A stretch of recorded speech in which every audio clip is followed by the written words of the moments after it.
Famous face, familiar story, right? Not quite. Beneath the fame are the untold details, the strange facts, the moments you never saw coming. It's time to look a little closer, sit back, relax, and let's dive into the unexpected. Keanu Reeves is well known not only for his iconic film roles, but also for his extraordinary generosity, particularly during the production of the Matrix film series. Perhaps the most legendary example of this is how he gave away a significant portion of his earnings from the Matrix sequels to the special effects and costume departments. Estimates suggest that Reeves gave away as much as $75 million from his back-end profits, an almost unheard-of move in Hollywood. His reason? He believed that the behind-the-scenes crew were the real heroes of the film's success and deserved to share in its massive financial rewards. Reeves has long maintained a reputation for being down-to-earth and deeply respectful of those he works with. Rather than hoarding the profits from a billion-dollar franchise, he recognized that the groundbreaking visual effects, intricate fight choreography, and innovative costume design were essential to the film's global appeal. In fact, it's said that he believed the crew had made the movie and should be rewarded accordingly. This kind of selflessness is extremely rare in the entertainment industry, where top-tier actors usually retain their massive paydays, regardless of the production process or crew contributions. His actions during The Matrix weren't a one-off. Keanu has also taken pay cuts on other films, such as The Devil's Advocate and The Replacements, so studios could afford to hire big-name actors like Al Pacino and Gene Hackman. For him, the quality of the film and the well-being of the people making it have often taken precedence over personal profit. This ethos has helped build his reputation as not just a talented actor, but a genuinely compassionate and humble human being. Keanu's generosity has turned into something of a modern legend. And it's one of the many reasons he has such a loyal fan base. In an industry often criticized for excess and ego, Reeves' attitude stands in stark contrast. His decision to share his Matrix fortune with the crew didn't just reward their hard work. It sent a strong message about respect, collaboration, and valuing every part of the filmmaking process.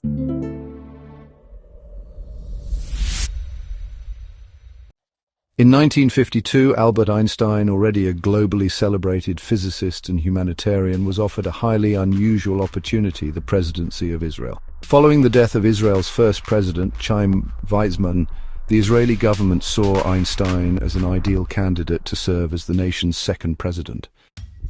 His immense prestige, moral authority, and Jewish heritage made him a symbol of intellectual and ethical leadership that many believed could inspire the young nation.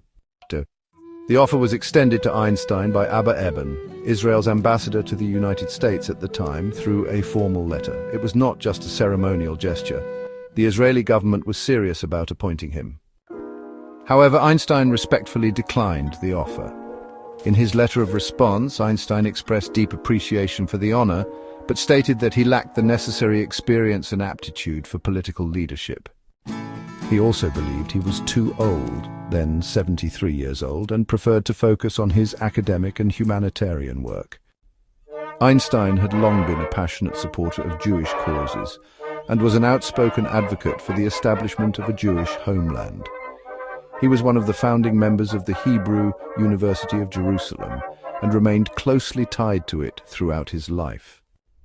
Despite this, he had complex views about nationalism and statehood, often expressing a more idealistic vision for humanity as a whole. This broader philosophical perspective, combined with his self-awareness of his own strengths and limitations, influenced his decision to decline such a weighty political role. Einstein's decision was widely respected, and it further cemented his image as a man guided not by power or fame, but by principle and humility. While he never took on a formal political office, his moral voice and intellectual influence continued to shape public discourse on science, war, peace, and human rights until his death in 1955.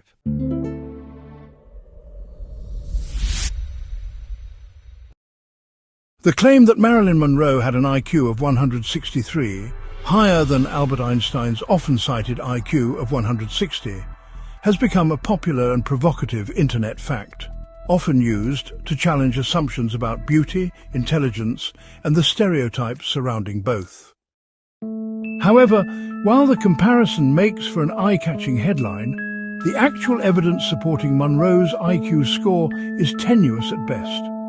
There are no confirmed records that Marilyn Monroe ever took an official IQ test, let alone scored a 163. The figure appears to be speculative, likely derived from anecdotal reports or retroactive estimates, rather than any documented psychological evaluation.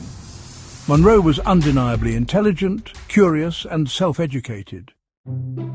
She was an avid reader with a personal library of over 400 books ranging from classic literature to works on psychology and politics. She studied acting seriously under Lee Strasberg at the Actors Studio and was known to engage in deep philosophical and literary discussions with her close circle. Albert Einstein, on the other hand, never took a modern IQ test either. His estimated IQ of 160 is just that, an estimate based on his academic achievements, groundbreaking contributions to physics, and cognitive abilities as inferred by biographers and psychologists. IQ scores can be informative in certain contexts, but they are not always an accurate or comprehensive measure of someone's intelligence, particularly when comparing across vastly different individuals and eras.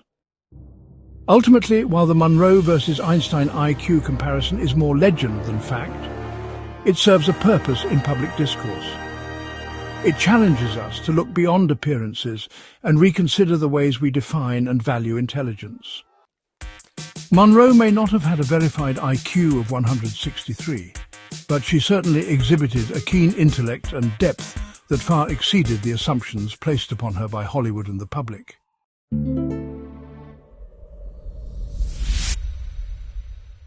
Steve Jobs, the co-founder of Apple Inc., was well known not only for his visionary approach to technology, but also for his unconventional personal habits and beliefs, particularly regarding diet and health. Throughout much of his adult life, Jobs adhered to a pescatarian diet, which means he ate no meat except for fish, and often experimented with extreme dietary regimens.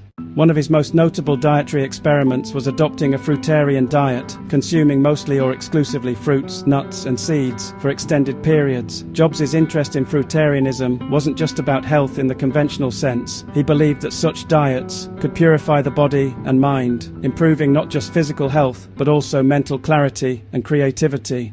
One of the more peculiar beliefs he reportedly held was that eating only fruit could prevent body odor. This idea came from a broader philosophy rooted in natural hygiene and detoxification theories, which suggest that a clean diet results in a body so internally pure that it no longer produces unpleasant smells. During his youth and early Apple days, Jobs became fascinated with these ideas. After reading books like Diet for a Small Planet and other health literature popular in the 1970s, his dietary habits were so extreme at times that they alarmed those around him.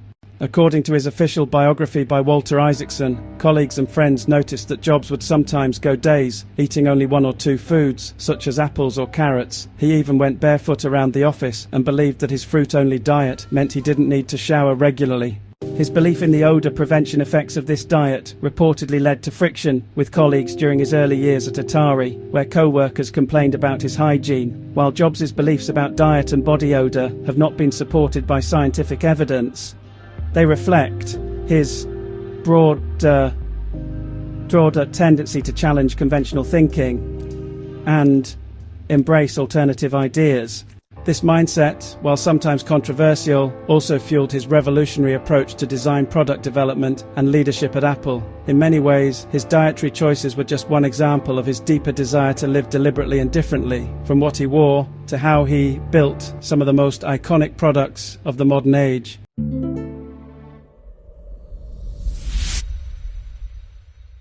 During World War II, Queen Elizabeth II, then Princess Elizabeth, broke royal convention in a remarkable way by joining the Auxiliary Territorial Service, the women's branch of the British Army. In 1945, at just 18 years old, she became the first female member of the British royal family to serve in the armed forces as an active, full-time member. Her enlistment came after persistent lobbying, as King George VI initially resisted the idea of his daughter being exposed to the dangers and rigors of wartime service. Once enlisted, Princess Elizabeth trained as a mechanic and military truck driver, taking on the service number 230873. She trained in London as part of No. 1 Mechanical Training Centre of the ATS. Her training included learning how to repair and maintain engines, change tires, and drive various military vehicles, skills rarely associated with royalty, especially in that era. She became proficient in stripping and reassembling engines, driving ambulances, and handling military-grade vehicles, earning the rank of junior commander, equivalent to captain. This period of her life symbolized a strong sense of duty and solidarity with her nation during a time of profound crisis. The sight of the future monarch in overalls and grease-streaked hands served as a morale booster for many Britons and helped bridge the perceived gap between the monarchy and the people. Her wartime service helped shape her lifelong commitment to public service, discipline, and resilience. Her time in the ATS also laid the groundwork for her lifelong fascination with vehicles and machinery. Throughout her reign, Queen Elizabeth II was known for her confidence behind the wheel and often chose to drive herself during private moments, particularly at her estates in Balmoral and Windsor. In retrospect, Queen Elizabeth II's decision to serve as a mechanic wasn't just a personal milestone. It was a symbol of changing roles for women during wartime and an early indication of the Queen's practical approach to leadership, responsibility, and hands-on involvement that would characterize her record-breaking reign.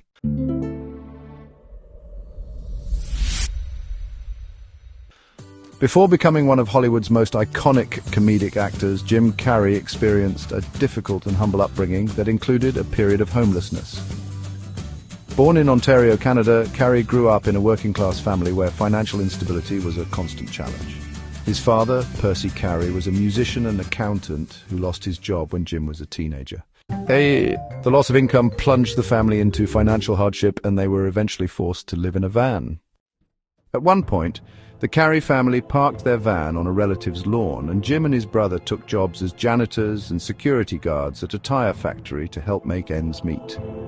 Carrey later described this time as emotionally difficult and filled with uncertainty. Despite these hardships, he maintained a sense of humor and a strong desire to perform. His early experiences shaped his character, fueling his ambition and resilience. Jim Carrey dropped out of high school at age 16 to pursue a career in comedy. He began performing stand-up in Toronto and gradually built a name for himself, though it took years of small gigs, rejection, and hard work before his breakthrough. His big moment came when he moved to Los Angeles and landed roles on the sketch comedy show In Living Color, which led to his star-making performances in films like Ace Ventura, Pet Detective, The Mask, and Dumb and Dumber. Carrey has spoken openly about his past, using it to inspire others who face similar struggles. His story is a testament to perseverance, illustrating how determination, talent, and humor can help overcome even the most challenging beginnings. His rise from living in a van to becoming a beloved Hollywood figure underscores the power of resilience and belief in oneself.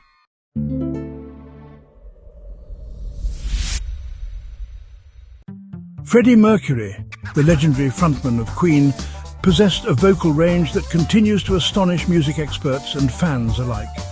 He is widely reported to have had a 4-octave vocal range, which is exceptionally rare, even among trained opera singers and professional vocalists.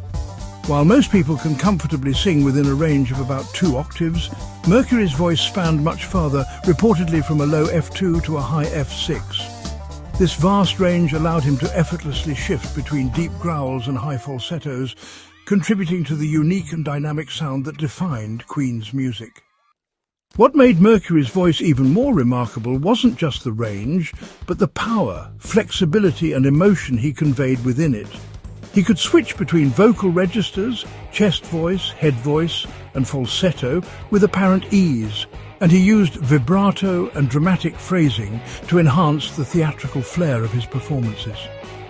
Mercury had no formal vocal training, yet he could mimic the tones and styles of a wide array of genres, from hard rock and opera to funk and disco. His delivery was so powerful and expressive that it became a cornerstone of Queen's identity. In 2016, a group of scientists conducted a study analysing Mercury's vocal abilities using archival recordings and vocal samples. Though they couldn't definitively confirm the full extent of his range due to the lack of surviving isolated vocal tracks, The researchers did find that Mercury's vocal cords likely vibrated at a faster rate than most people's, which may have contributed to his unique sound. The study also noted that he frequently used subharmonics, an advanced vocal technique rarely used in popular music. Mercury's vocal prowess was more than a technical marvel. It was an emotional instrument. Whether he was belting out rock anthems like We Are the Champions or delivering hauntingly tender ballads like Love of My Life, his voice had the ability to captivate and connect with listeners. This rare gift, combined with his magnetic stage presence and creative vision, helped elevate Queen to legendary status and cemented his place as one of the greatest vocalists in rock history. Freddie Mercury's 4-octave range remains one of the most cited and celebrated aspects of his legacy. While the numbers alone are impressive, it's how he used that range with passion, nuance and flair that truly made his voice unforgettable.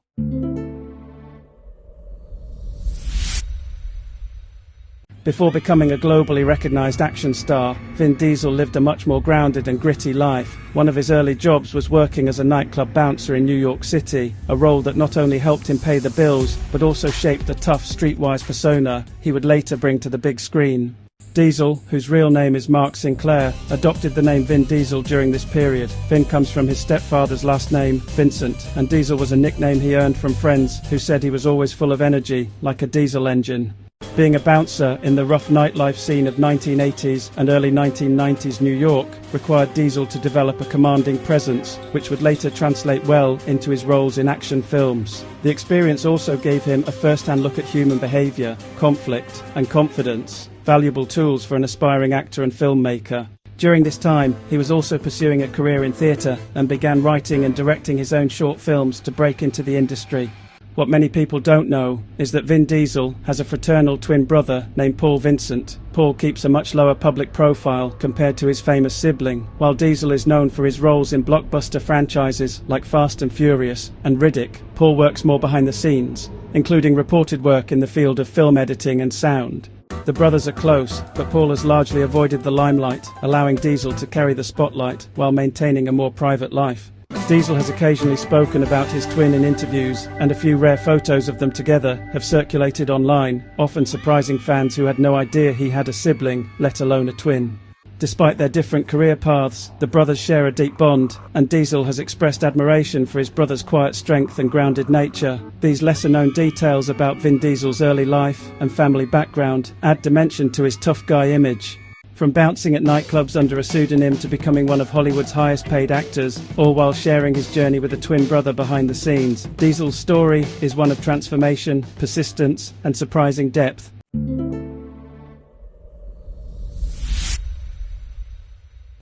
Emma Watson, best known for her role as Hermione Granger in the Harry Potter film series, was born on April 15, 1990, in Paris, France. Her parents, both British lawyers, were working in Paris at the time, and she spent the first 5 years of her life living in the French capital. Although her family moved back to England when she was still a child, her early years in France left a lasting impression and formed the foundation of her bilingualism. Because of her early exposure to the French language, Watson speaks fluent French, a fact that surprises many fans who primarily associate her with her British identity.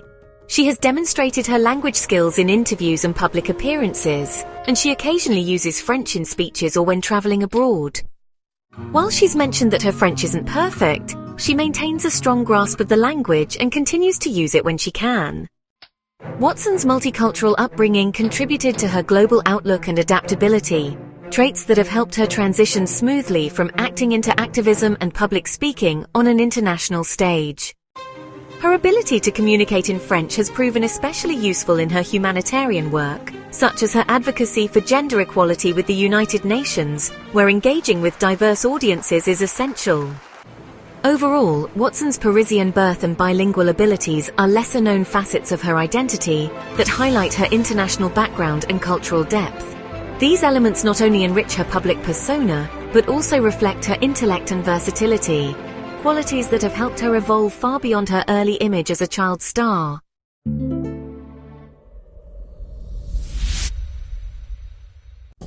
Jeff Bezos, the founder of Amazon, began what would become one of the most influential and valuable companies in the world from remarkably humble beginnings. In 1994, Bezos left his job at a hedge fund in New York and moved to Seattle to pursue his idea of creating an online bookstore. A bold move at a time when the internet was still in its infancy. He founded the company originally as Cadabra, which was quickly renamed Amazon for its alphabetical and global appeal. He launched the business out of his garage, using the limited space and resources he had to get the venture off the ground. In the early days of Amazon, Bezos was known for his resourcefulness and frugality. Rather than investing in expensive office furniture, he and his small team made makeshift desks out of wooden doors purchased from Home Depot. These door desks became a symbol of Amazon's early culture of frugality, practicality, and ingenuity. The door desk model even became somewhat legendary within the company, representing a commitment to keeping costs low and focusing on what mattered most, serving the customer. Bezos worked long hours from his garage, filling orders, coding the website, and managing the logistics of a growing online operation. In 1995, Amazon.com officially went live, offering books to customers across the United States.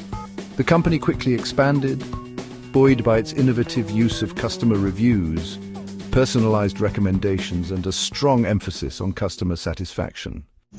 Over the years, Bezos's garage startup grew into a colossal global enterprise, but the story of its modest beginnings continues to inspire countless entrepreneurs. The tale of using door desks in a suburban garage captures the spirit of innovation and grit that helped turn Amazon into one of the world's most powerful and disruptive companies. Stephen Hawking, one of the most renowned theoretical physicists of the modern era, was born on January 8, 1942, a date that holds symbolic significance in the history of science. Remarkably, his birth occurred exactly 300 years to the day after the death of Galileo Galilei, the legendary Italian astronomer and physicist who played a foundational role in the development of modern science. Galileo died on January 8, 1642. This poetic coincidence has often been noted by commentators as a symbolic passing of the scientific torch from one of the earliest champions of the scientific method to a mind that would revolutionize our understanding of black holes, the nature of time, and the origins of the universe. Equally striking is the date of Stephen Hawking's death. He passed away on March 14, 2018, which is celebrated globally as Pi Day due to the numerical date resembling the mathematical constant pi. But even more symbolically, March 14th is also the birthday of Albert Einstein, another iconic figure in physics whose theory of general relativity profoundly influenced Hawking's own work. Einstein was born on March 14, 1879, and his insights into space, time, and gravity laid the groundwork for much of Hawking's theoretical achievements. These cosmic alignments, being born on the anniversary of Galileo's death and dying on Einstein's birthday, have led many to reflect on Hawking's place within the lineage of great scientific minds. While purely coincidental, the dates seem to underscore the profound influence he had in continuing humanity's pursuit of understanding the universe, building on the intellectual legacies of both Galileo and Einstein. Barack Obama, the 44th President of the United States, is not only known for his political achievements, but also for his talents as a writer and speaker. One notable recognition of his oratorical skill came in the form of a Grammy Award, which he won in 2006 for Best Spoken Word Album. The award was for his narration of the audiobook version of his memoir, Dreams from My Father, A Story of Race and Inheritance. Originally published in 1995, the book recounts Obama's early life, his struggles with identity, and his journey to understand his father's legacy. His narration, marked by its calm delivery and emotional resonance, earned praise for bringing the memoir's intimate and reflective tone to life. Winning a Grammy placed Obama among a rare group of political figures recognized in the realm of entertainment. The award also showcased his ability to connect with audiences beyond the political sphere, highlighting the personal depth and storytelling ability that helped define his public persona. It's worth noting that Obama later won a second Grammy in 2008, again in the same category for his audiobook, The Audacity of Hope, further solidifying his unique place in both political and cultural history.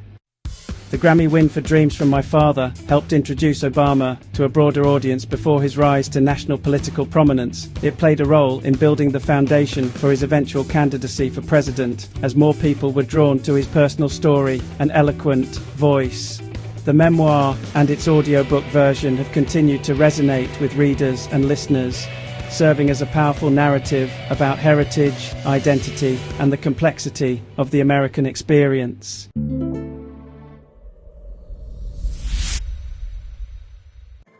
Tom Cruise is widely recognized not only for his acting talent, but also for his extraordinary commitment to performing nearly all his own stunts, a rare trait among A-list Hollywood actors. This dedication has become a defining characteristic of his career, especially in the Mission Impossible franchise, where he continually pushes the limits of physical endurance and cinematic realism.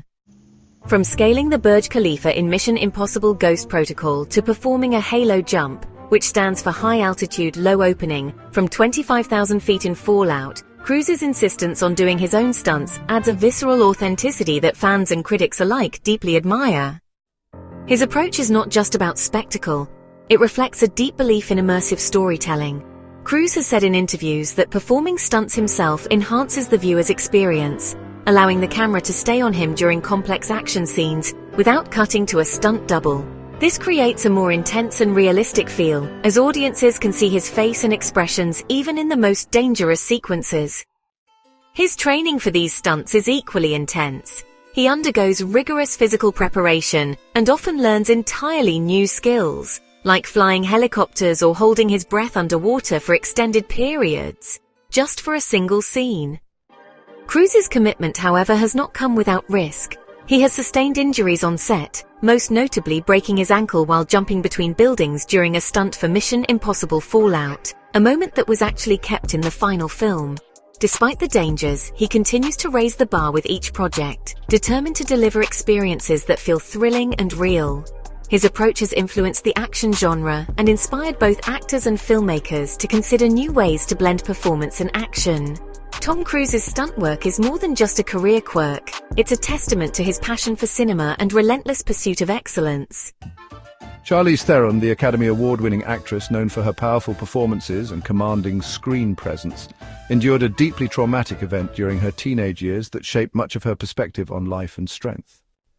When she was just 15 years old, Theron witnessed her mother, Gerda, shoot and kill her father, Charles Theron, in self-defense. The incident occurred at the family's farm in Benoni, South Africa, after years of domestic abuse and alcoholism. Charles Theron was reportedly a violent and abusive man, especially when under the influence of alcohol.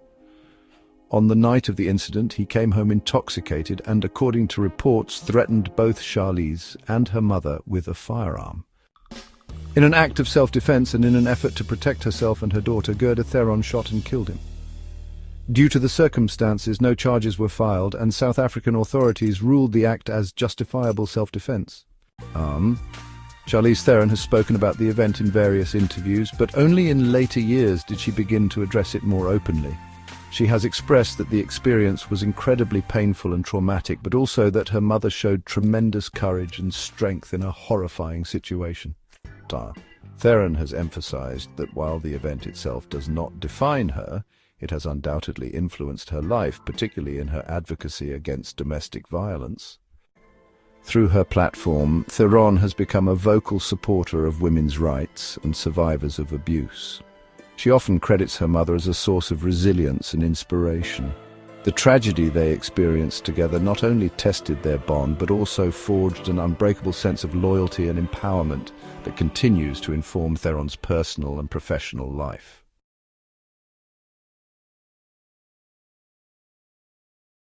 One of the most enduring and inspirational stories about Michael Jordan, widely regarded as the greatest basketball player of all time, is that he was once cut from his high school basketball team, a moment that could have derailed a less determined athlete. This event occurred during his sophomore year at Laney High School in Wilmington, North Carolina. Eager to join the varsity team, Jordan tried out, but was deemed too short at the time, around 5 feet 10 inches, and not yet skilled enough to make the cut. Instead, he was placed on the junior varsity or JV team, while a taller player, Leroy Smith, was selected for varsity to fill a need for height. This setback deeply affected Jordan, igniting a fire that would come to define his legendary career. He later recalled going home and crying after reading the varsity team list that didn't include his name.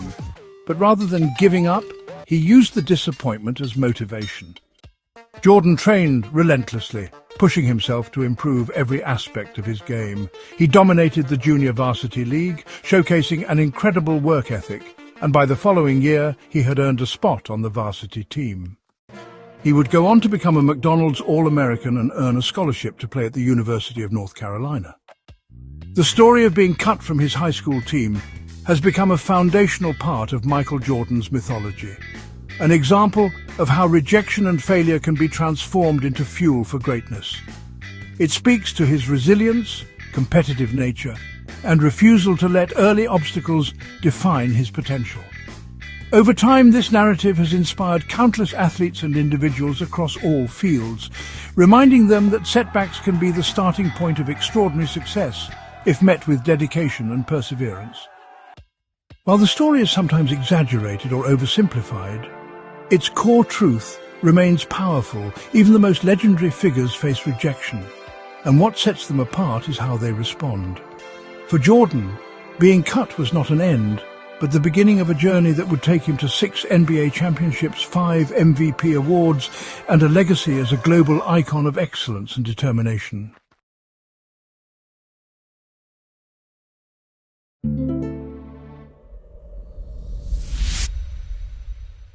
In 1977, Bill Gates, co-founder of Microsoft, was arrested in Albuquerque, New Mexico, for a traffic violation. At the time, he was in the early stages of building what would become the world's most influential software company. Gates had moved to Albuquerque because Microsoft, then a fledgling business, was working closely with Microinstrumentation and Telemetry Systems, a company based there that produced the Altair 8800, one of the first personal computers. The arrest was reportedly due to driving without a license and running a red light, though the exact details of the incident remain somewhat vague. The arrest gained additional attention in later years, primarily because of the now famous mugshot of a young Bill Gates smiling calmly at the camera. This image has since become something of a pop culture artifact, often shared as a quirky reminder of the tech mogul's early rebellious days. Despite the incident, Gates continued to focus intensely on developing Microsoft, and the event had no impact on his trajectory toward becoming one of the wealthiest and most influential people in the world. Interestingly, Gates himself has made light of the arrest over the years, and the mugshot has been referenced in various media and interviews. It serves as an anecdotal piece of his personal history, reflecting the human and occasionally humorous side of someone otherwise seen as a serious business leader and philanthropist. Rihanna, the globally renowned singer, entrepreneur, and fashion icon, holds a deeply significant role in her home country of Barbados. In 2018, she was officially appointed as an Ambassador Extraordinary and Plenipotentiary by the government of Barbados, a title that reflects her wide-reaching influence and commitment to the nation's development. The position was granted to her by Prime Minister Mia Mottley in recognition of her contributions not only to the global music and fashion industries, but also to social causes and national pride. As an honorary ambassador, Rihanna was tasked with promoting education, tourism, and investment for Barbados. Her global platform and immense popularity made her a powerful figure in helping shape and project the image of the island nation on the world stage. Her involvement wasn't merely symbolic. Rihanna actively participated in discussions around modernizing the national identity and was closely aligned with efforts to update the branding and international perception of Barbados. Perhaps most notably, Rihanna played a prominent role in Barbados's transition from a constitutional monarchy to a republic in 2021. During the Republic ceremony, which marked the removal of Queen Elizabeth II as head of state and the swearing-in of the country's first president, Rihanna was honored as a national hero, a rare and historic designation. Prime Minister Mottley declared that the country was recognizing someone who had not only excelled in their field, but also carried the pride of Barbados with them in every endeavor. Through her philanthropic efforts, her Clara Lionel Foundation, and her dedication to national causes, Rihanna has become a symbol of modern Barbadian identity, one rooted in strength, creativity, and independence. Her ambassadorial role and the national recognition she has received reflect how deeply she is woven into the cultural and political fabric of Barbados. Before Rocky made him a household name, Sylvester Stallone faced immense financial hardship. So severe that he was reportedly living in poverty and struggling to survive. In the early 1970s, Stallone was a struggling actor and aspiring screenwriter in New York City. Despite his ambitions and dedication, he was unable to land consistent acting work and was barely getting by. Things became so desperate that in a moment of heartbreaking necessity, he sold his beloved dog, Butkus, for $40 outside a liquor store because he could no longer afford to feed him. Butkus was more than just a pet. He was Stallone's companion and emotional support during the lowest period of his life. Stallone has said in interviews that selling Butkus was one of the most painful decisions he ever made. However, his fortunes began to change when he wrote the screenplay for Rocky the Underdog boxing story that mirrored his own struggles. When producers became interested in the script, Stallone famously refused to sell it unless he was cast in the lead role. Eventually, he got his wish, and Rocky went on to become a massive critical and commercial success, earning multiple Academy Awards and launching his career. With his first real paycheck from the movie deal, Stallone tracked down the man he had sold Butkus to and bought the dog back, reportedly for $15,000, although some versions of the story say it was less. Regardless of the exact amount, it symbolized a full-circle moment for Stallone. Butkus even appeared in Rocky and Rocky II, immortalized alongside the man who had sacrificed everything to chase a dream. This story has become an iconic part of Hollywood lore and a symbol of Stallone's determination, loyalty, and resilience. It reflects not only his love for his dog, but also the unwavering belief he had in himself and his vision for Rocky. The tale of Stallone and Butkus continues to inspire those facing adversity, showing how persistence, heart, and grit can lead to extraordinary outcomes. Oprah Winfrey, now one of the most influential media figures in history, faced a major setback early in her career when she was fired from her first television job. In the 1970s, she worked as a news anchor at WJZ-TV in Baltimore, where station management reportedly deemed her unfit for television. Her emotional delivery, considered too expressive and personal at the time, clashed with the station's expectations for news reporting, which favored a more detached, objective style. She was eventually removed from her role as co-anchor of the evening news and demoted to daytime television, a move that seemed like a failure but ultimately redirected the course of her career. Instead of letting the dismissal derail her ambitions, Winfrey embraced the opportunity to work on a local daytime talk show called People Are Talking. It was there that she found her true voice and connected with audiences through her natural warmth, empathy, and relatability. Her ability to forge emotional connections, once seen as a flaw in hard news, became her greatest strength in talk television. This shift set the stage for what would become a historic media journey. Oprah's big break came in 1986 when she launched The Oprah Winfrey Show, which ran for 25 years and became one of the highest-rated programs in television history. She redefined what a talk show could be, using it not just for celebrity interviews and entertainment, but as a platform for social issues, self-improvement and empowerment. Her influence grew beyond television to publishing, philanthropy, and even film production, establishing her as a cultural and business powerhouse. Looking back, Oprah has spoken candidly about her firing and early struggles, often highlighting them as key moments of growth and redirection. Her story has become a powerful example of how apparent rejection can be a disguised redirection towards something greater. Being told she wasn't fit for TV didn't end her journey. It started it.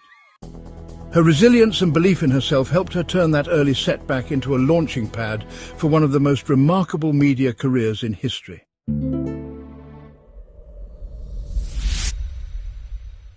Taylor Swift is renowned not only for her singing but also for her exceptional songwriting ability. From the start of her career, Swift has written or co-written every one of her released songs, a rare accomplishment in the pop music industry, where it's common for artists to rely heavily on outside writers. Her songwriting has been a cornerstone of her artistry and a key reason for her enduring connection with fans. Whether she's detailing personal experiences, exploring fictional narratives, or commenting on broader emotions and themes, her lyrics consistently reflect a deep understanding of storytelling and emotional nuance.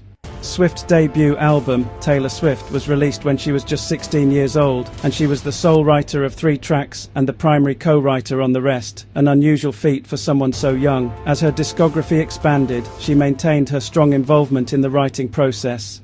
On albums like Speak Now, Swift took this a step further and wrote every song by herself, in part to respond to critics who claimed she relied too much on collaborators. This demonstrated not only her capability, but also her determination to assert creative control over her music.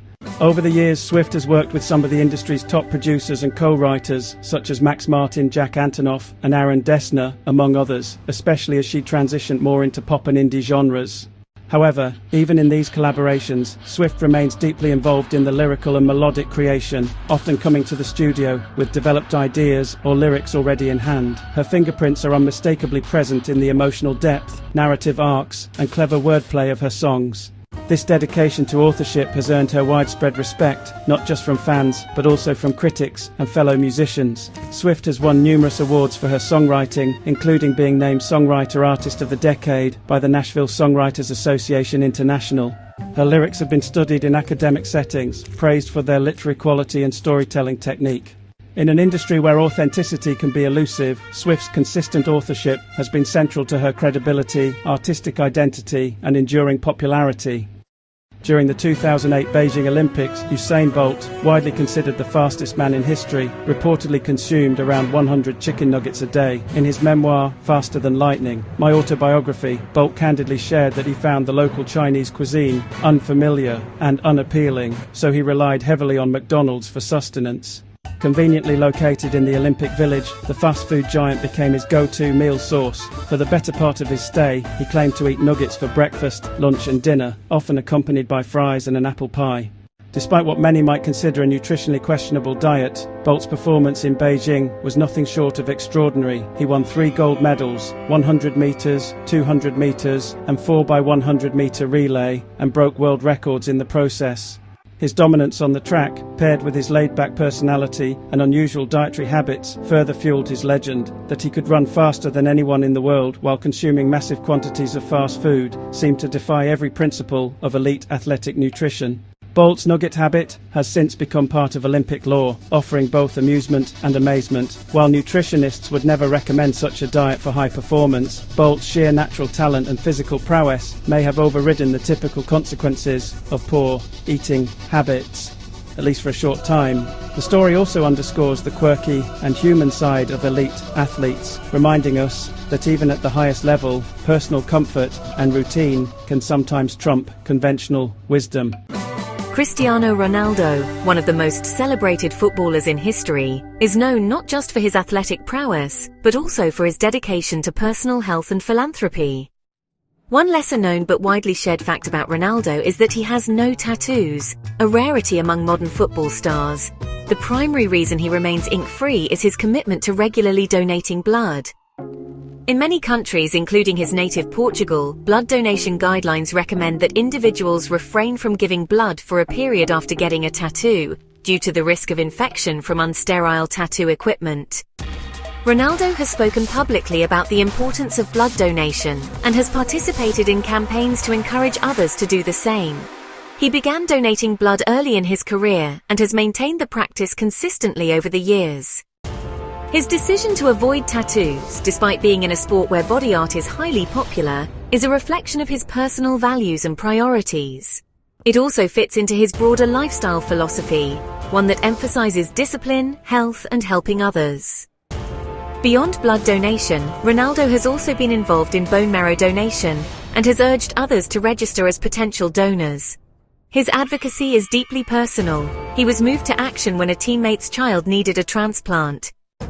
Unlike many celebrities who keep their charitable efforts private or limited, Ronaldo has used his platform to raise awareness about medical donations in a visible and influential way. His tattoo-free body is not just a personal aesthetic choice, but a symbol of his dedication to saving lives, quietly and consistently off the pitch.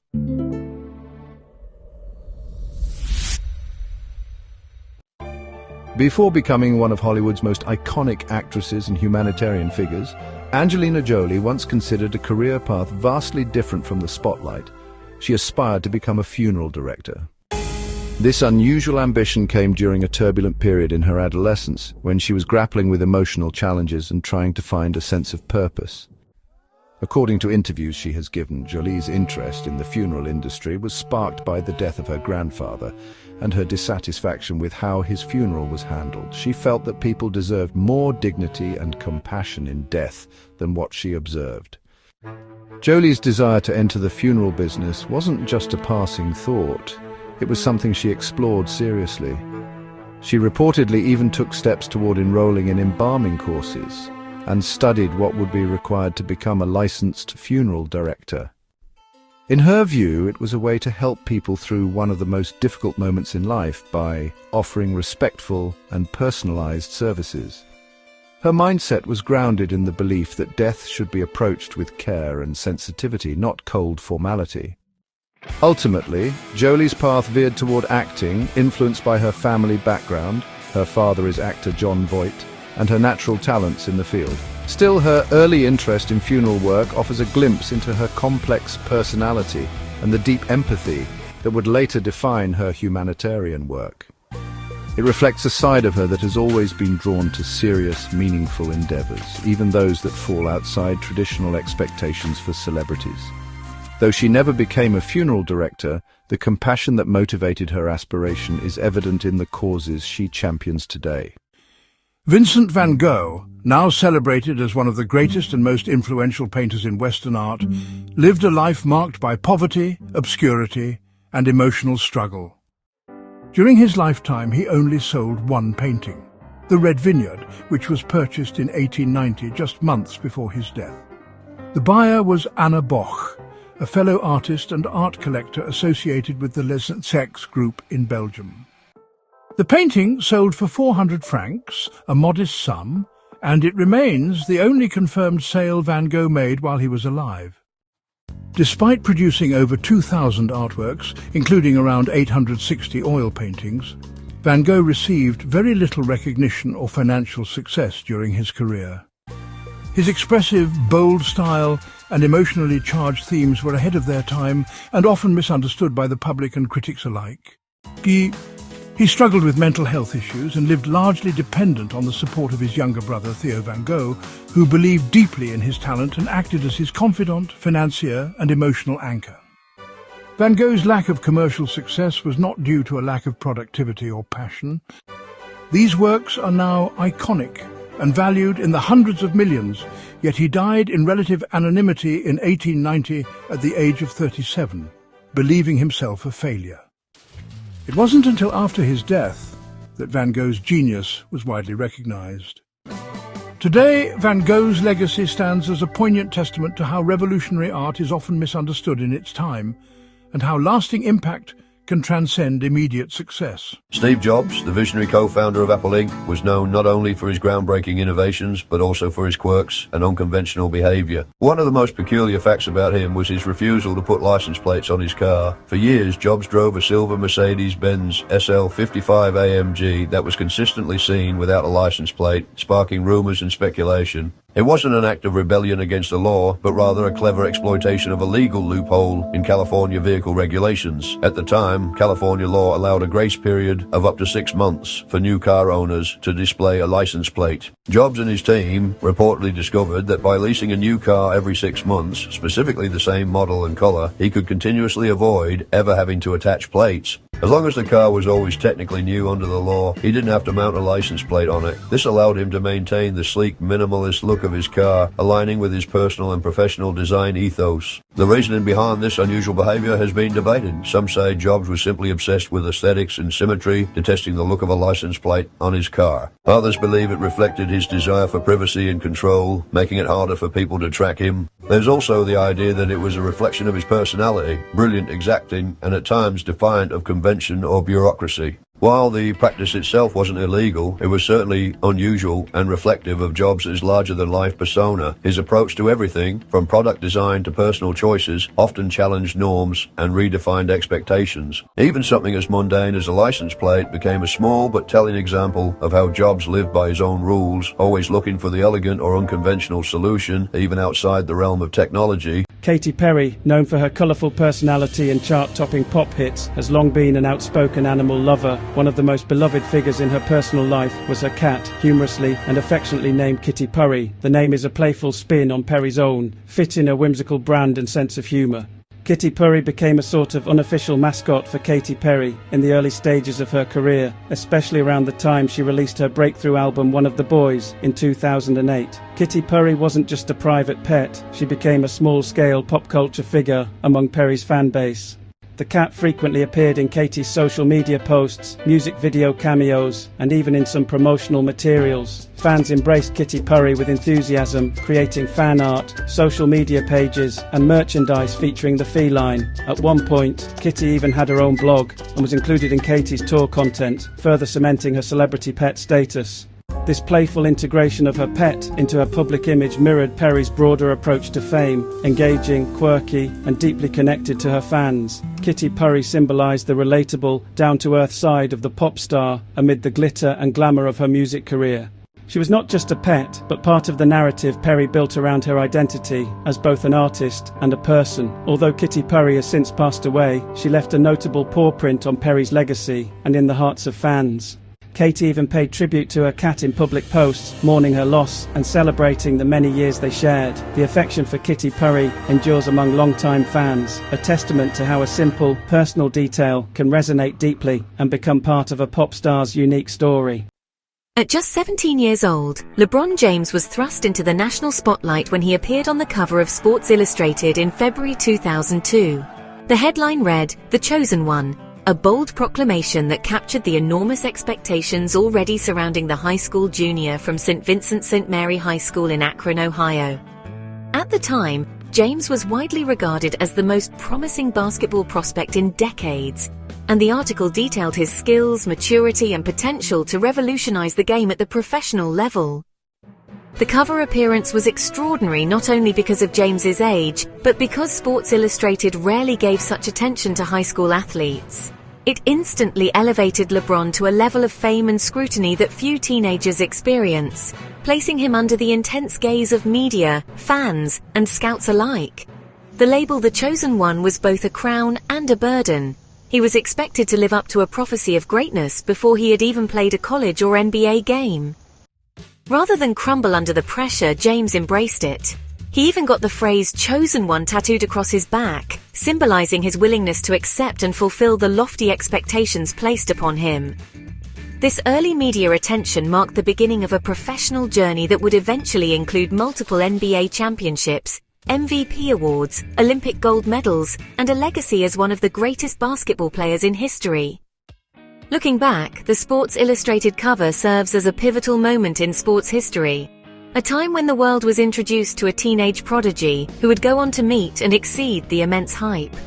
LeBron James's career has been defined not just by his performance on the court, but by how he carried the weight of being the chosen one with extraordinary discipline, focus, and grace.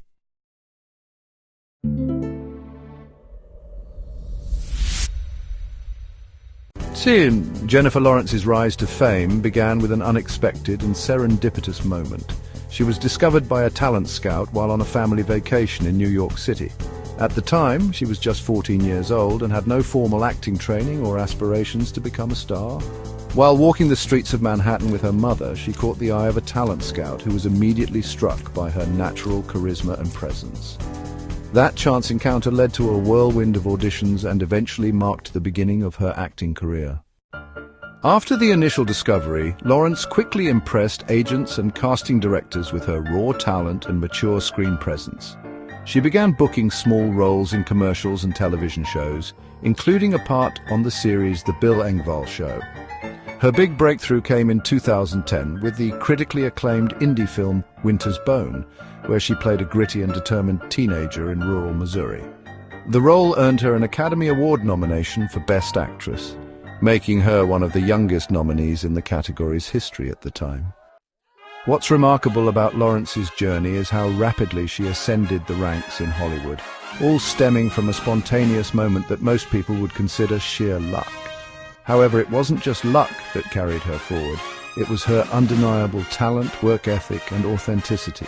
That random discovery in New York ignited a career that would soon include blockbuster roles in the Hunger Games franchise, Silver Linings Playbook, and American Hustle, along with multiple Oscar nominations and a win. Her story is often cited as an example of how unpredictable and serendipitous success in the entertainment industry can be.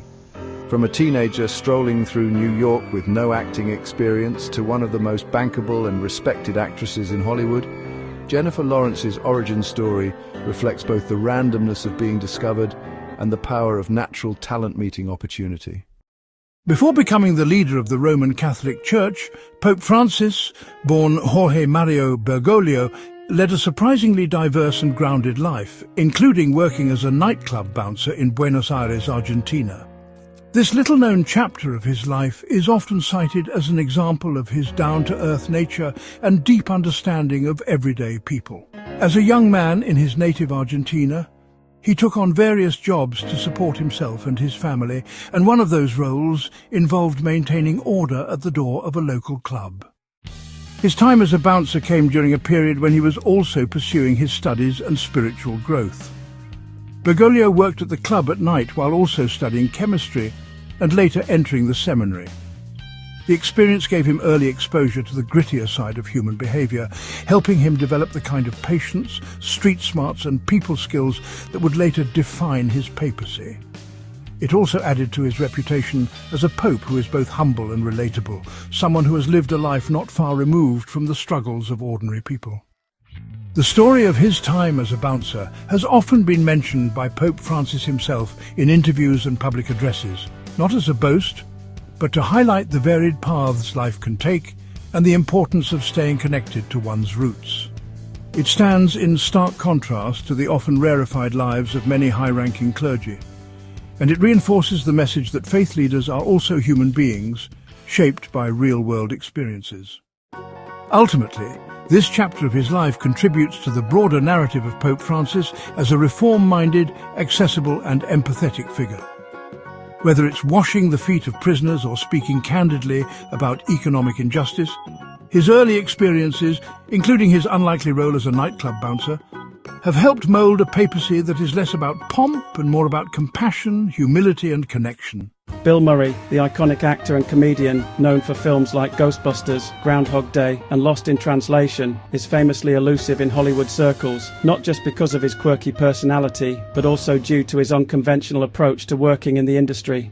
Unlike nearly all major actors, Murray does not have an agent or a manager. Instead, he set up a 1-800 number where aspiring directors, producers and collaborators must leave a voicemail pitching their projects. There's no guarantee he'll listen to the messages, let alone respond. This unique system has become legendary in entertainment circles and is part of the mystique that surrounds his career choices.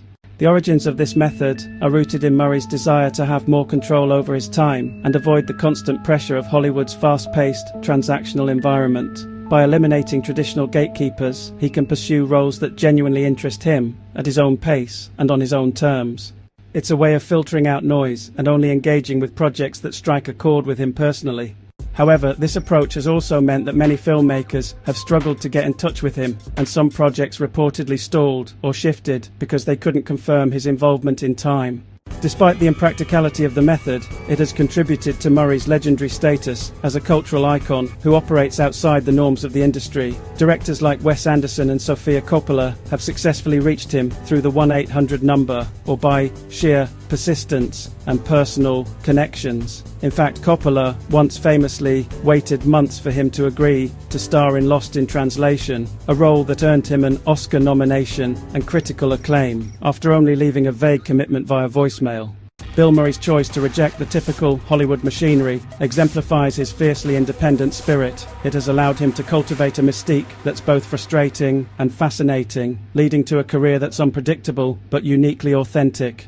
His 1-800 number is more than just a logistical oddity. It's a symbol of his refusal to conform and a reminder that, in a world driven by constant communication and accessibility, sometimes less really is more. Shia LaBeouf is widely known for his intense dedication to his roles, often pushing the boundaries of method acting to fully immerse himself in his characters. One of the most extreme examples of this commitment reportedly occurred during the filming of the 2014 war movie Fury, directed by David Ayer and starring Brad Pitt.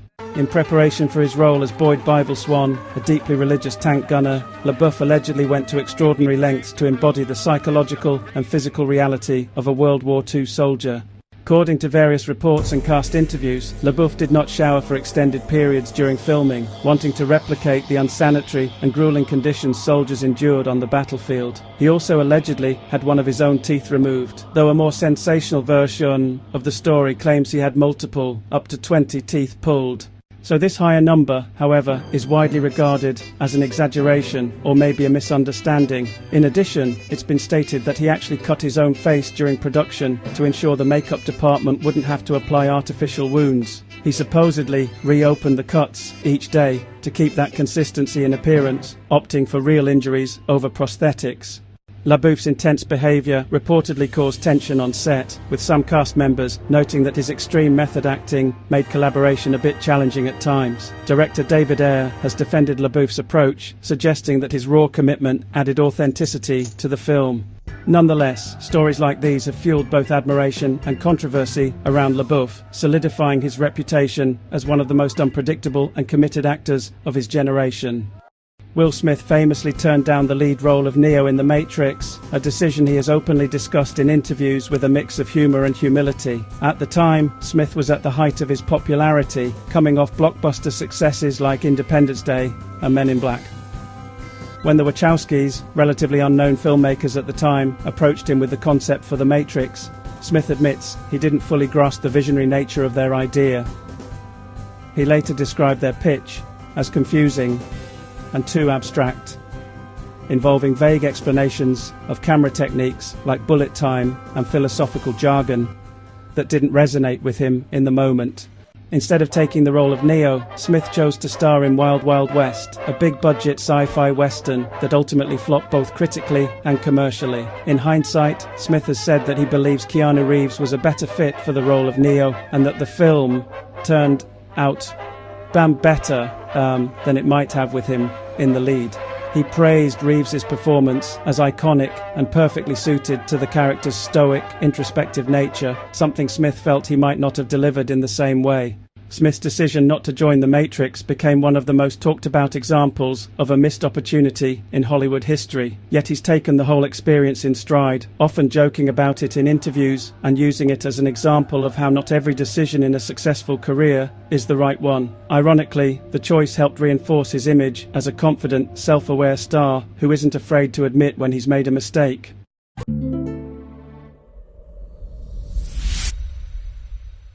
J.K. Rowling's path to literary success was anything but easy, and her early rejections are often cited as a powerful example of perseverance and belief in one's creative vision. In the early 1990s, Rowling, then a single mother living in Edinburgh, was struggling with financial hardship and bouts of depression. She began writing Harry Potter and the Philosopher's Stone during this time, developing the idea of a young boy who discovers he is a wizard and attends a magical school called Hogwarts. Rowling wrote much of the first book in cafes, pushing through her personal struggles to complete a manuscript she believed in deeply. When the manuscript was completed, Rowling began sending it to literary agents and publishers. The process was disheartening. She received rejection after rejection, 12 in total, from major publishers across the UK. These rejections were often based on concerns that the book was too long for a children's novel, or that the fantasy genre wasn't considered marketable at the time. Some publishers reportedly didn't even respond. Despite the mounting setbacks, Rowling continued to submit her work, refusing to give up hope. A breakthrough came when literary agent Christopher Little agreed to represent her, recognizing potential in the manuscript.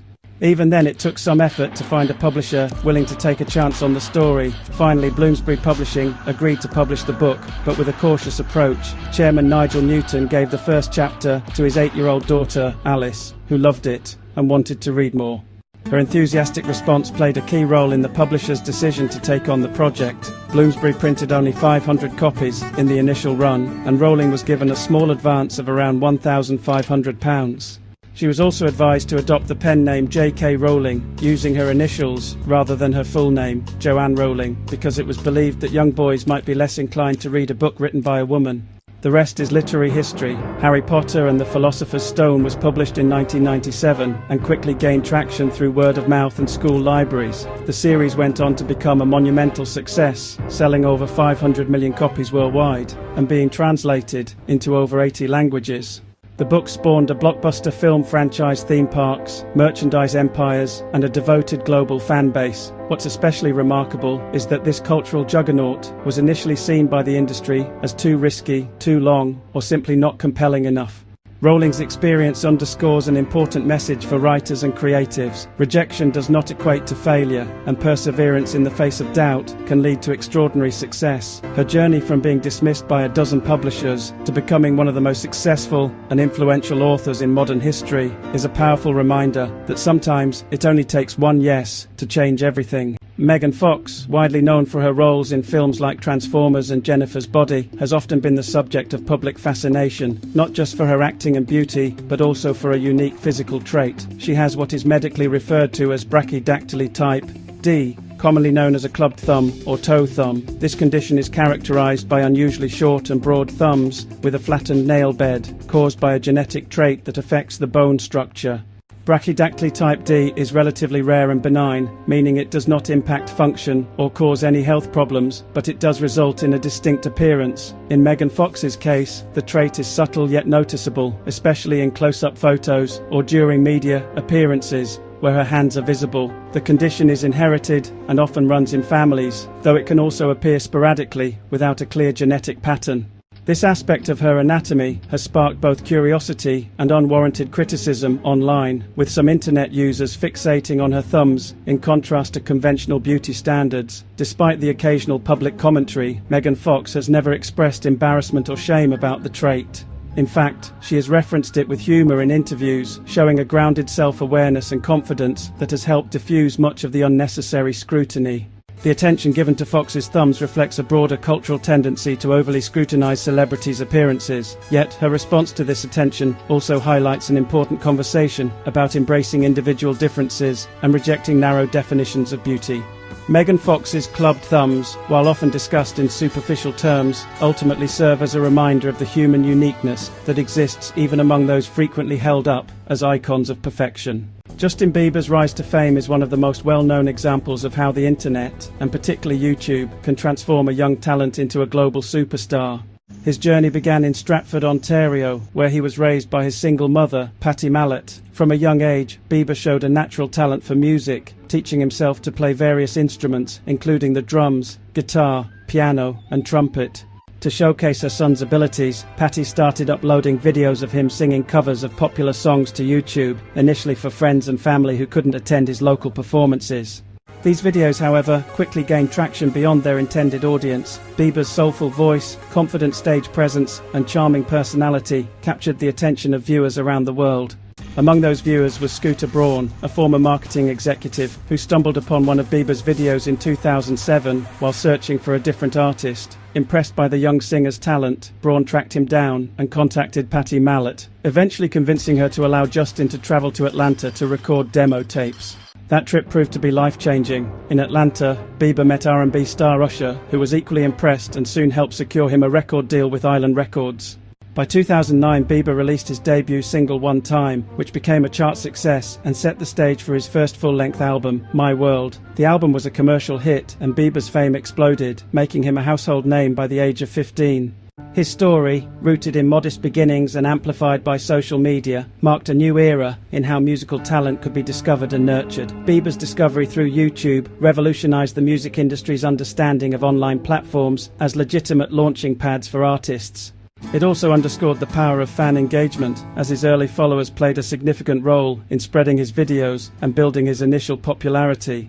Today, Bieber is one of the most successful pop artists of his generation, and his journey from home-recorded YouTube videos to international superstardom continues to inspire aspiring musicians around the world. David Blaine, the renowned illusionist and endurance artist, achieved one of his most astonishing feats on April 30th, 2008, when he held his breath underwater for 17 minutes and 4.4 seconds during a live broadcast on The Oprah Winfrey Show.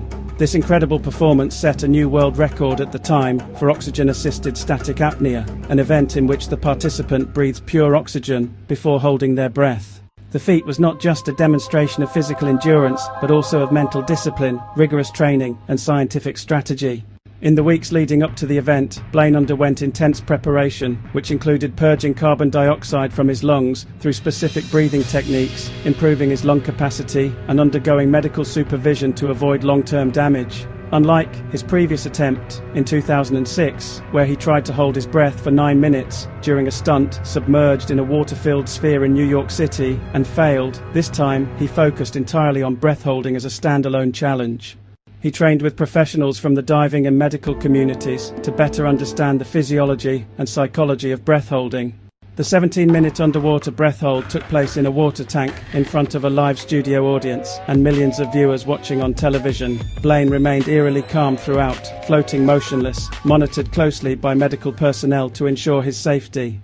As the minutes ticked by, tension built among the audience and viewers, knowing that pushing the human body to such limits could be dangerous or even fatal if miscalculated. Blaine's successful completion of the challenge was met with widespread amazement. Although the record he set was eventually surpassed, his performance remains one of the most memorable moments in the history of televised stunts. More importantly, it highlighted Blaine's transition from being viewed merely as a magician or street performer to being recognized as a serious endurance artist, someone willing to explore and test the boundaries of human capability through meticulous training and unwavering mental focus. Daniel Day-Lewis is widely regarded as one of the most dedicated and immersive actors of his generation, and his portrayal of Abraham Lincoln in Steven Spielberg's 2012 film Lincoln is a prime example of his commitment to method acting. Known for staying in character for the entire duration of a film shoot, Day-Lewis took his process to extraordinary lengths while portraying the 16th President of the United States. He remained in character as Lincoln not just on set but off it as well, 24 hours a day, 7 days a week for the duration of the production. This meant that during filming, Day-Lewis spoke in Lincoln's voice, adopted his mannerisms, and maintained his 19th century mindset, even in his interactions with cast and crew. He chose to speak in a historically informed, high-pitched voice, based on research that suggested Lincoln did not have the deep, booming voice often depicted in earlier portrayals. He also insisted on being called Mr. President, or Abe, by everyone on set, including director Steven Spielberg and his fellow actors. This immersive approach extended to modern technology as well. Day-Lewis reportedly sent text messages to co-stars like Sally Field, who played Mary Todd Lincoln in character, writing in the tone and language Lincoln might have used had he lived in the era of smartphones. Spielberg, who had long wanted to make a film about Lincoln and considered Day-Lewis essential to the role, respected and adapted to the actor's intense process. Spielberg did not speak to Day-Lewis as himself during the shoot. He only addressed him as Lincoln, helping preserve the integrity of Day-Lewis's immersion. The result was a performance that was widely praised for its authenticity, emotional depth and nuance, earning Day-Lewis his 3rd Academy Award for Best Actor, making him the first male actor to achieve that milestone. While some may see his approach as extreme, Daniel Day-Lewis's method acting has consistently yielded critically acclaimed performances that are deeply transformative. His commitment to character, particularly in Lincoln, helped bring one of the most complex and revered figures in American history vividly to life on screen. The role solidified Day-Lewis's legacy, not just as a gifted actor, but as an artist, uniquely willing to dissolve the line between performer and historical figure in pursuit of cinematic truth.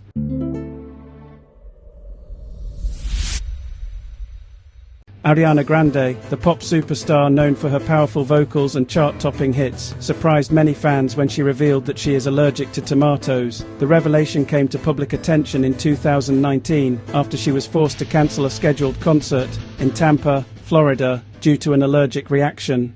Grande later shared on social media that the reaction was caused by tomatoes, stating that she had experienced throat swelling and other symptoms that made it impossible for her to perform safely.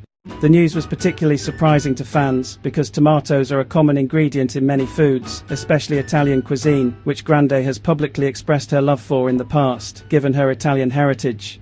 The allergy appeared to be a late-onset sensitivity. As Grande herself noted, she had never had a problem with tomatoes before. It's not uncommon for food allergies to develop later in life, though it can be disorienting when it involves such a staple ingredient. Grande's openness about her allergy also highlighted the pressures artists face when dealing with health issues while maintaining demanding tour schedules. In addressing the incident, she expressed disappointment at having to cancel a show, but emphasized the importance of health and safety for both herself and her fans. Her candor about the experience was met with empathy and support, as it served as a reminder that even international pop icons face everyday challenges like food allergies. Since then, Ariana has reportedly been careful about her diet, avoiding tomatoes and tomato-based products while on tour and during public appearances. Her experience added her to the list of celebrities who live with dietary restrictions, and it reminded fans of the importance of listening to one's body, even in the midst of a fast-paced lifestyle. Before becoming one of Hollywood's most iconic leading men, Harrison Ford worked as a professional carpenter, a chapter in his life that significantly shaped his later acting career. In the late 1960s and early 1970s, Ford was struggling to break into acting. Despite signing a contract with Columbia and later Universal, he found himself landing only minor roles, most of which he considered uninspiring. Frustrated with the lack of meaningful opportunities and needing to support his growing family, Ford decided to pursue carpentry as a more reliable source of income.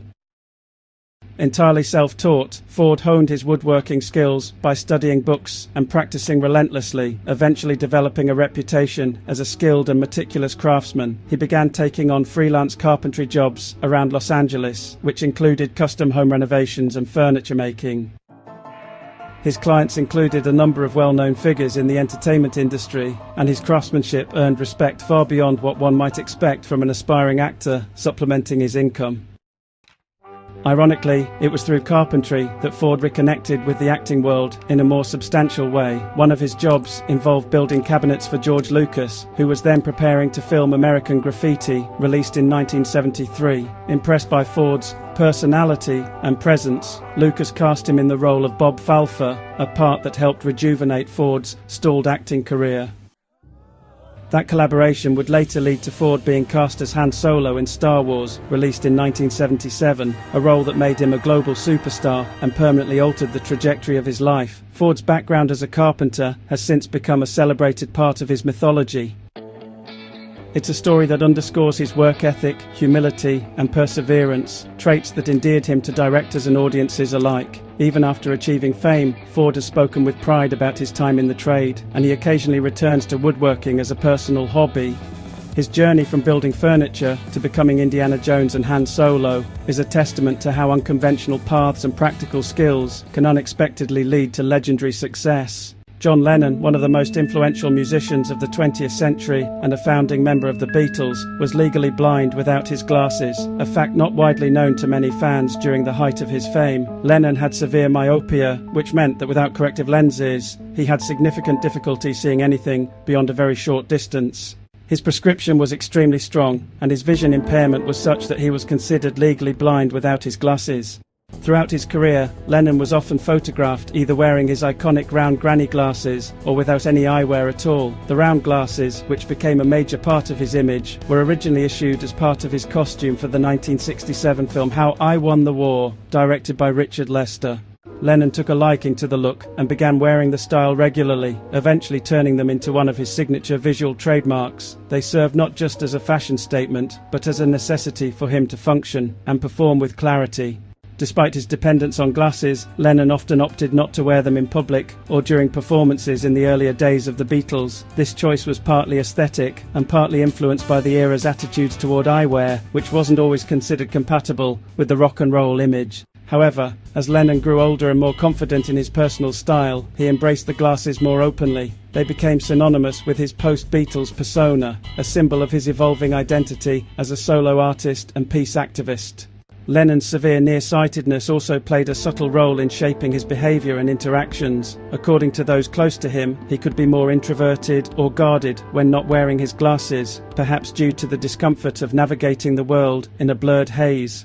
Yet this vulnerability rarely showed on stage or in interviews, where his wit and charisma remained sharp. His visual impairment serves as a reminder that even the most iconic figures have personal challenges they quietly manage behind the scenes.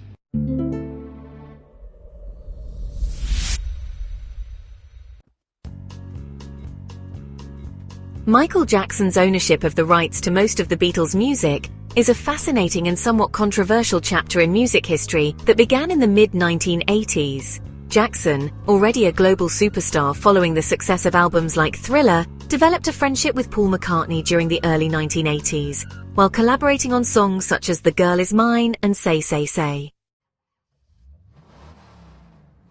During these collaborations, McCartney shared insights into the music business, specifically the financial benefits of owning publishing rights to songs. He explained how owning a song's publishing rights meant earning royalties every time the song was played or used commercially, a lesson McCartney had learned after losing control of his own Beatles catalogue years earlier. Inspired by this advice, Jackson began acquiring publishing rights to various songs, starting with smaller catalogues from artists like Sly and the Family Stone, before setting his sights on a much larger prize.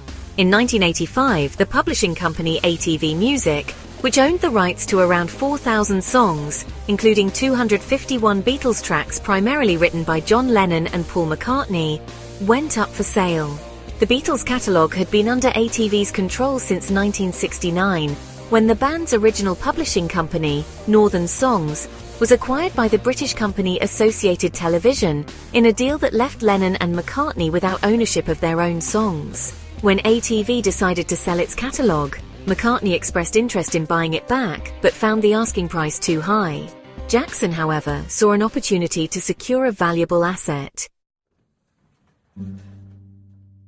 After months of negotiations, he purchased ATV Music for $47.5 million on August 14, 1985, outbidding McCartney and others. This acquisition gave Jackson control over iconic Beatles songs like Hey Jude, Yesterday and Let It Be, making him one of the most powerful figures in music publishing at the time.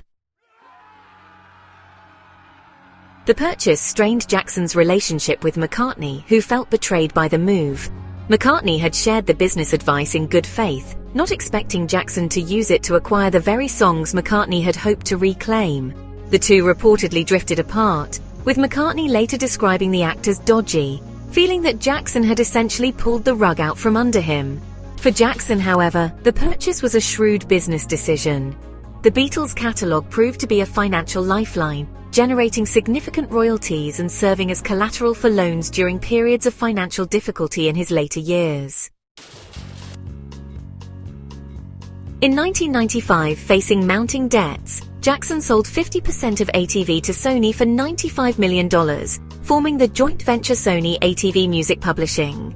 This partnership expanded the company's holdings to include songs by other major artists, but Jackson retained a significant stake in the Beatles' catalogue. Jackson held on to his share of the Beatles' catalogue until 2008, when financial pressures forced him to relinquish his remaining interest to Sony, one of his primary creditors.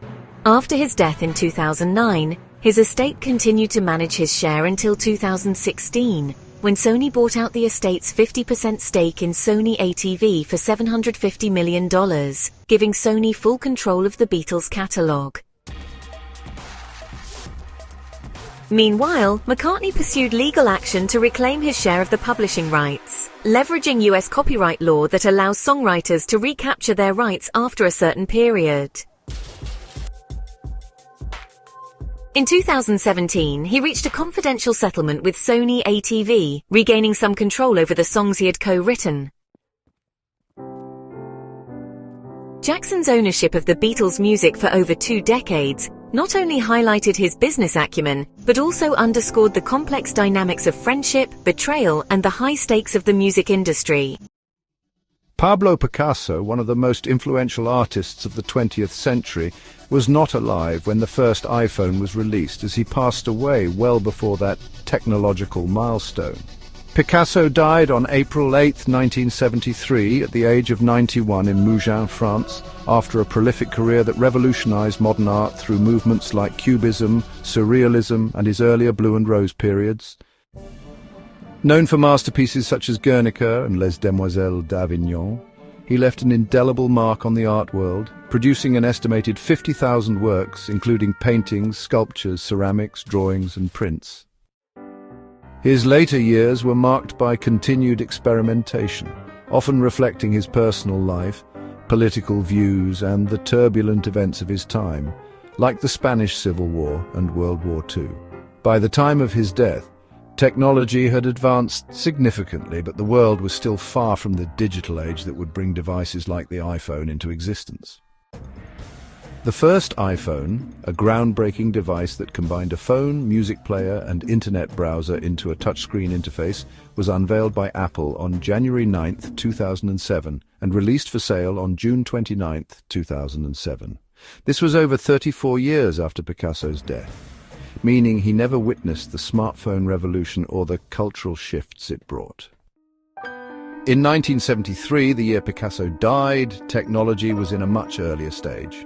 Mobile phones were in their infancy, with the first handheld mobile phone call made by Motorola's Martin Cooper on April 3, 1973, just days before Picasso's passing. However, these early devices were bulky, far from the sleek iPhones of the future, and primarily used for voice communication rather than the multifaceted purposes of modern smartphones. Computers were also large, room-sized machines used mostly by institutions, and the personal computer revolution was just beginning to take shape with devices like the Xerox Alto, introduced in 1973 but not widely available. Picasso's era was one of analog creativity, where his tools were paint, canvas, and clay, and his innovations were rooted in physical mediums rather than digital ones. While he was deeply interested in modernity, evident in his adoption of new artistic techniques and his engagement with contemporary political and social issues, there's no indication he interacted with the early precursors of modern technology like computers or mobile phones before his death. Had Picasso lived to see the iPhone, his reaction would be a matter of speculation. An artist known for embracing innovation might have been intrigued by the device's potential to create or share art, perhaps experimenting with digital drawing or photography, but his passing in 1973 firmly places him in a pre-digital world, far removed from the technological landscape of 2007. Hey, you'll never guess what I found out about Christopher Walken the other day. You know how he's got that wild, eccentric vibe in all his movies. Turns out when he was just 15, he actually worked as a lion tamer in a circus. Can you believe that? No way, really. Christopher Walken, the guy from Pulp Fiction and all those SNL sketches, taming lions at 15, that's insane. How did that even happen? Yeah, I couldn't believe it either, so I dug into it a bit. Apparently, back when he was a teenager, this would have been around 1958, since he was born in 1943, he got a summer job with a travelling circus. He didn't run away to join the circus or anything dramatic like that. He just saw the gig advertised and thought, who's going to turn that down? His name back then was actually Ronald Walken, by the way. He didn't start going by Christopher until later, when he was working as a dancer. Okay, but taming lions at 15 sounds pretty hardcore. Was he, actually in the ring with a bunch of roaring lions, cracking a whip and all that?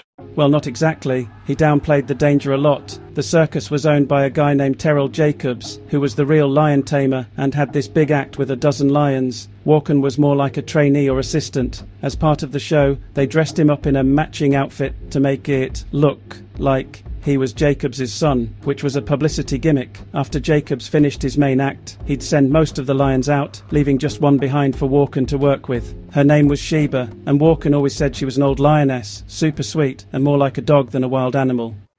A dog, really? I mean, it's still a lion. What did he even do with her? He'd go into the cage, wave a whip around, and get Sheba to do tricks. Stuff like sitting up, rolling over, or giving a little roar for the crowd. He always said it wasn't as dangerous as it sounded because Sheba was so tame. He'd even pet her, and she'd rub her head on his leg like a house cat. Walken's a big cat lover, apparently, which is probably why he took the job in the first place. He saw it in a trade paper, applied because he liked cats, and ended up spending the summer doing this. That's wild, but I guess it makes sense for someone like him. He's always had that unpredictable energy, you know. Did that circus gig lead him into acting or something? Not directly, but he did say it was one of the most important experiences of his life. He called himself a jack of all trades in show business back then, since he was already doing little acting gigs and dancing as a kid. His mum was super into the idea of her kids being in entertainment, so he and his brothers were on TV shows and stuff from a young age. The lion taming thing was just one of those random jobs he picked up as a teen. After that summer, he went back to more traditional showbiz, dancing, acting, and eventually changing his name to Christopher when he was performing in a nightclub act in the early 60s. Huh, That's so cool. I can just imagine a young Christopher Walken with that intense stare of his, telling a lion to sit. I wonder if he ever used that in a movie role. Right, it totally fits his whole vibe. He never played a lion tamer in a movie, which is kind of a shame because that'd be perfect for him. But you can see how that fearlessness might have helped him take on all those crazy roles, like the unhinged Vietnam vet in The Deer Hunter or the creepy brother in Annie Hall. The guy's always been a bit of a wild card. Anyway, the circus gig only lasted that one summer, and then he moved on to dancing and acting full time. Pretty incredible start for a kid from Queens, though.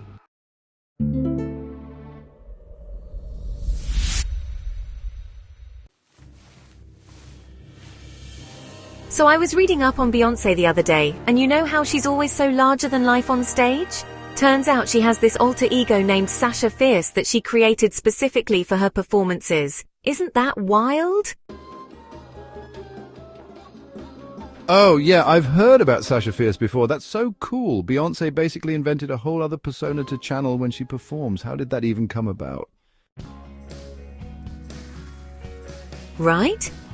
It's such a Beyoncé thing to do. So she first started talking about Sasha Fierce around 2008 when she dropped her album I Am, Sasha Fierce. She said she created this alter ego to help her separate her personal self from her stage self. Offstage, she's Beyoncé Knowles, this shy, more reserved person. Well, as reserved as Queen Bee can be, I guess. But when she steps on stage, she transforms into Sasha Fierce, who's bold, confident, and basically unstoppable. She said it helped her get over her nerves early on in her career, especially when she was transitioning from Destiny's Child to going solo. That makes so much sense. I mean, her performances are insane. She's got that fierce energy, the choreography, the vocals, everything. So, Sasha Fierce was like her way of turning that on, like flipping a switch? Exactly! She described Sasha as this fearless part of her that comes out when she performs. Like, Sasha doesn't care what anyone thinks. She's there to slay. Beyoncé even said that when she's Sasha Fierce, she feels like she can do things she'd never do in real life. Like some of those super bold dance moves or wearing those crazy glamorous outfits.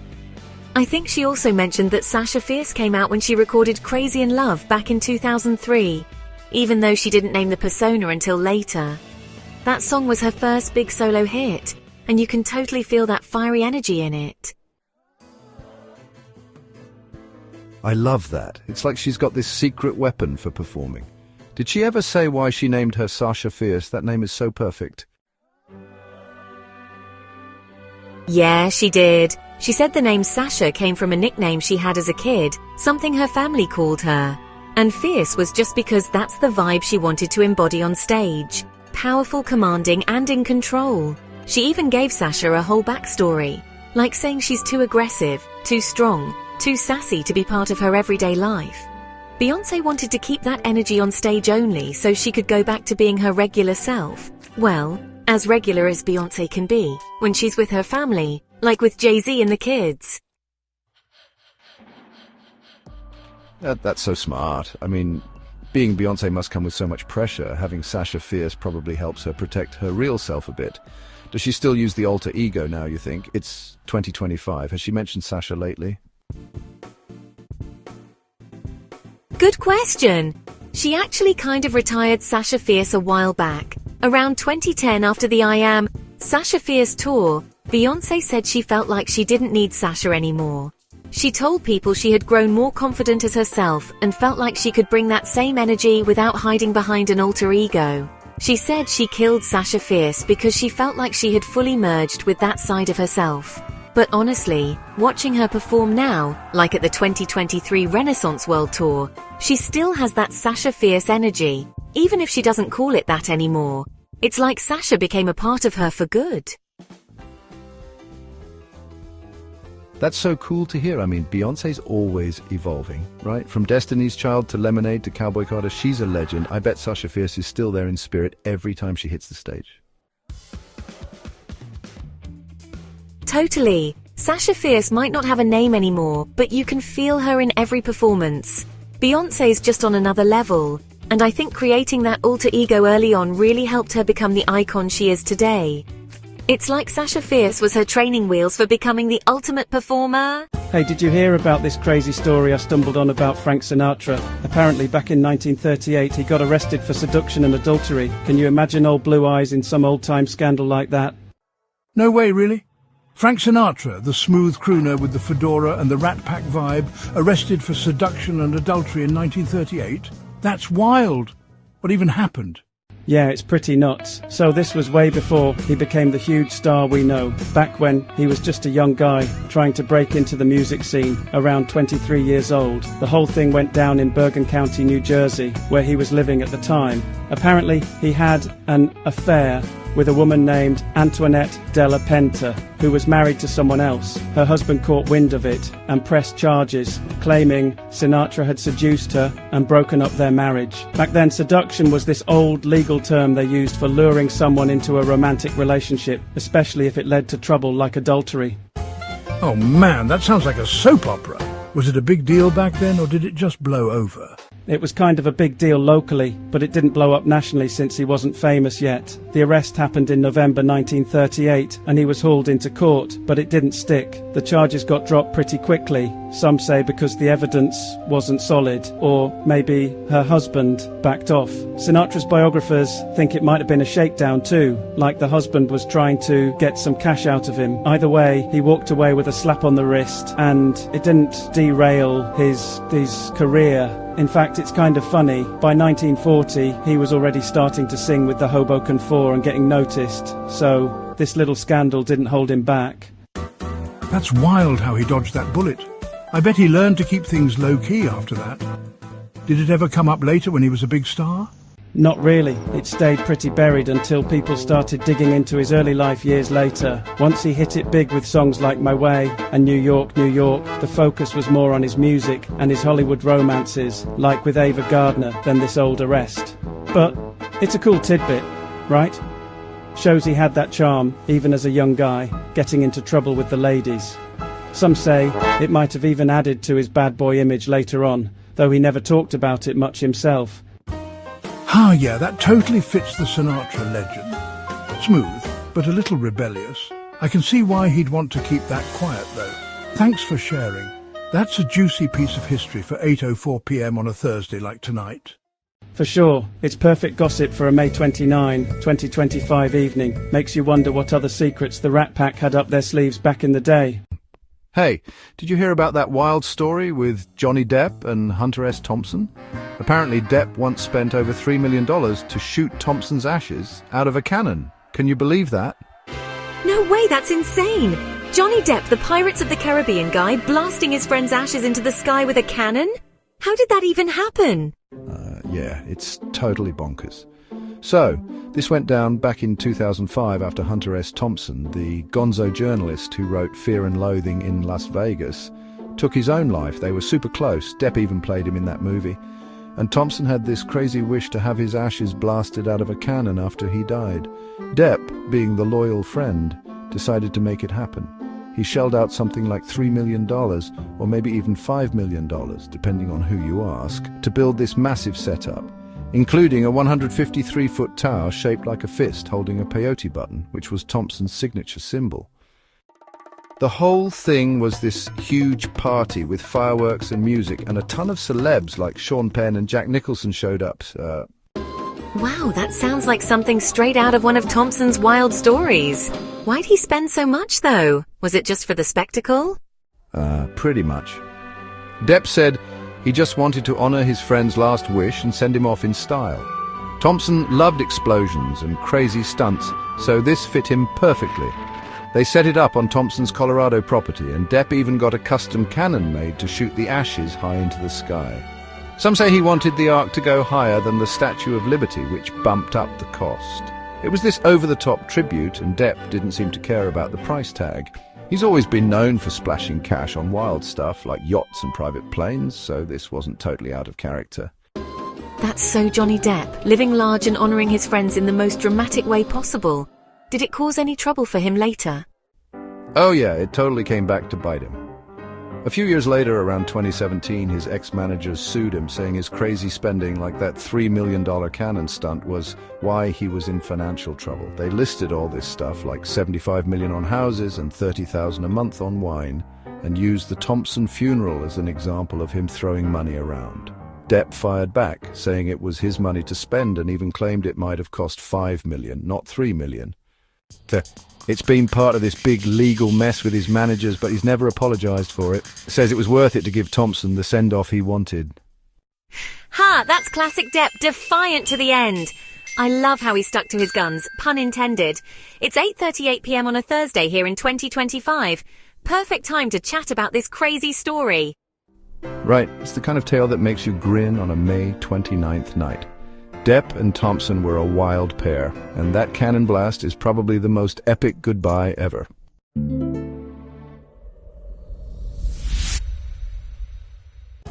Hey, did you know Neil Armstrong actually had to fill out a customs declaration form when he got back from the moon? No way, you're joking. What was he declaring? Moon rocks and space dust? Exactly that. It sounds insane, but it's true. When Armstrong, Buzz Aldrin and Michael Collins landed back on Earth after Apollo 11, they splashed down in the Pacific and then flew to Hawaii. And before officially re-entering the US, they had to go through customs like every other international traveller. That's hilarious. So they went to the moon, made history, then came back and had to stand in line like they just got back from Cancun. Pretty much. So, get this, there's an actual customs form from July 24th, 1969. It lists their flight route as starting from Moon and ending in Honolulu, Hawaii. And under cargo, it literally says, moon rock and moon dust samples. Can you believe that? That's just so bureaucratically beautiful. Like, NASA was pioneering the future, and customs was like, yeah, we still need paperwork. Totally. And the form even has their names typed in: Neil Armstrong, Edwin Aldrin and Michael Collins. It's such a funny mix of legendary and mundane. Imagine Armstrong filling it out thinking, I just walked on another world and now I'm checking boxes like, nope, didn't come into contact with livestock. Exactly. It's this perfect little slice of history where space travel and earthbound rules collide. What? I thought all his money came from Conan and the Terminator. How'd he do it? Did you know Arnold Schwarzenegger made his first million before he ever became a big movie star? No way. So while he was still that jacked Austrian guy trying to act in a new language, he was out there buying buildings. Real estate, man. Seriously. Before he was even famous, he was investing in property. Exactly. When he first moved to the United States in the late 60s, he started hustling right away. He and a friend ran a bricklaying business, like literally laying bricks for patios and fireplaces. And he used that money to start buying real estate. Okay, that's kind of genius. Most people come to Hollywood waiting tables between auditions, and this dude's out there flipping apartments? Right? He was super smart about it too. He started small, duplexes, fourplexes, then bigger apartment buildings. He paid attention to the market, bought in good areas of LA before they got hot, and held on to properties. By the time he was landing big roles in movies, he was already a millionaire. So basically, Arnold could have never made it in Hollywood and still been rich. Yeah. He's said in interviews that having that financial freedom is what let him be picky about movie roles. He wasn't desperate for a paycheck, so he could wait for the right roles, like the Terminator, Predator and all those. That's actually so cool. He didn't just build muscles, he built wealth. Real estate Arnie was doing reps on equity gains while everyone else was broke and auditioning. Haha, exactly. And he kept doing it too, even when he became a star. His real estate portfolio is massive, like hundreds of millions. Wow, dude went from Mr. Universe to Mr. Property Empire. Hey, did you know Greta Thunberg is actually related to Svante Arrhenius, the guy who basically started the whole conversation on climate change over 100 years ago? Wait, that's Svante Arrhenius? The Nobel Prize winner? The dude who figured out the link between carbon dioxide and global warming in the 1800s? Yep, that's the one. He's actually her distant relative on her dad's side. Her father is named Svante Thunberg, actually named after Svante Arrhenius, so it runs in the family, both the name and the climate science connection. Whoa, that's wild. Like, climate change literally runs in her bloodline. Basically, Arrhenius was this Swedish scientist who, back in 1896, calculated that increased carbon dioxide in the atmosphere could warm the Earth. He was one of the first to connect human activity to potential climate effects. People didn't take it super seriously back then, but now his work is considered foundational. And then, over a century later, here comes Greta, standing in front of world leaders saying, "Listen to the science." That's actually poetic. Right? She's out there doing speeches at the UN and leading strikes, and her distant ancestor literally invented the science she's fighting to have people listen to. Kind of amazing, makes her activism feel even more full circle. Totally. And it's not like she ever leans on that connection publicly. She's made her name completely on her own, but it's just this fascinating historical link. So she's not only connected to the science, she's connected to the scientist. That's some legacy. Dude, you're not gonna believe this. Bob Ross, the happy little trees guy. He used to be a drill sergeant in the military.